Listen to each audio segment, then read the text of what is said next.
Scavenger strikes again.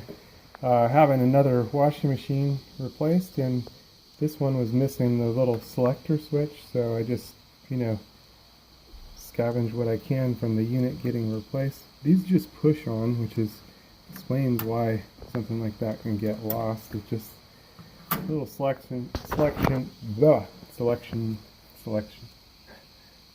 know why I'm having trouble with that. Selection switch. A lot of these buttons just pull straight off. These kind just goes on just one way. The one that doesn't is the timer knob, which I show in other videos, how to replace the timer knob and how to change the timer knob.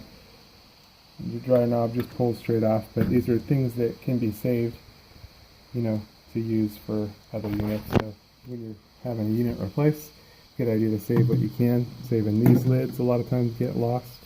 These inner inserts also get worn out or lost. So just a good idea to scavenge what you can. That one worked out good for this selector switch. Done deal.